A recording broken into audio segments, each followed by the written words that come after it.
Communist సోదరులను ఉప్పుతో పోలుస్తా. ఏ వంట ఏ మసాలాలు ఎన్ని పెట్టి వండినా ఉప్పు వేయకపోతే దానికి రుచి ఉండదు. మసాలాలు ఎంత గొప్పగైనా కలపొచ్చు. నలభీమ పాకం ఉండే గొప్ప వంటగాడు ఉండొచ్చు, కానీ ఆ వంటలో ఉప్పు లేకపోతే దానికి రుచి అనేది రాదు. ప్రజా సమస్యల మీద కూడా ఎర్రజెండా కనిపించినప్పుడే ప్రజా సమస్యల్ని పరిష్కరించడానికి ప్రజలకు ఒక విశ్వాసం. అది మేము ఎన్ని చెప్పినా వీళ్ళు అధికారంలోకి రావడానికి ఆలోచన చేసి చెప్తున్నట్టు ఉన్నారని అనుకుంటారు. కానీ కమ్యూనిస్టులు చెప్తే ప్రజలకు ఒక నమ్మకం, వీళ్ళు చెప్తున్నారంటే ఏదో కొంచెం విషయం ఉన్నట్టే ఉంది అని. కమ్యూనిస్టులు అధికారంలోకి తేవడానికి పనికొస్తారో పనికిరారో నేను విశ్లేషించలేను, కానీ ఉన్నోన్ని దించడానికి మాత్రం 100% పనికొస్తారు.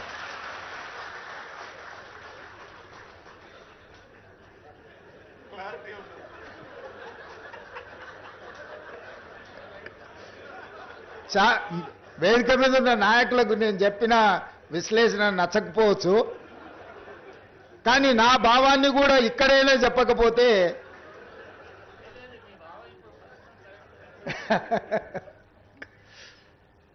సో ఉన్న వాళ్ళని దించడానికి కమ్యూనిస్టులు ఎప్పుడూ ముందులో ఉంటారు తప్పులు చేసేవాళ్ళు. సో అందుకే తప్పులు జరగకుండా పరిపాలన అందించాలనేది నేను చాలాసార్లు ప్రైవేట్ సంభాషణలలో చెప్తూ ఉంటా.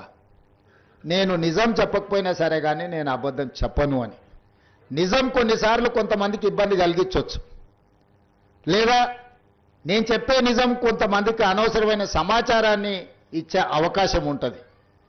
కానీ నేను ఎప్పుడు కూడా నా ఏ ఉపన్యాసమైనా ఏ విశ్లేషణ అయినా ఏ సందర్భం వచ్చినా రేవంత్ రెడ్డి ఈ అబద్ధం చెప్పినని ఇప్పటి వరకు ఎవరు నన్ను విశ్లేషించలేదు. నిజం అనేది ఒక భాగం. నేను రాజకీయాలకు వచ్చినప్పుడు నేను స్పష్టంగా నిర్ణయించుకున్నా, అబద్ధాల ప్రాతిపదిక మీదన అబద్ధాల పునాదుల మీద మన రాజకీయ భవిష్యత్తును నిర్మించుకుంటే అది ఏదో ఒక రోజు కూలుతుంది. అబద్ధాలు అనేటివి ఎల్లకాలం నడవవు. దిగిపోయిన నాయకుడు మాత్రం చెప్పేవన్నీ అబద్ధాలే, నిజాలుగా భ్రమలు కల్పించేంత గొప్పగా అబద్ధాలని చెప్పగలిగిన నాయకుడు. అందుకే కమ్యూనిస్టులను కూడా మొత్తం నాదే బాధ్యత పత్రిక నడిపించేది, అసలు మీరు ఏం చేయాల్సిన పర్లేదు మొత్తం నేను చూసుకుంటా అని చెప్పాడు. అట్లా చెప్పిండంటేనే అనుమానించాలి.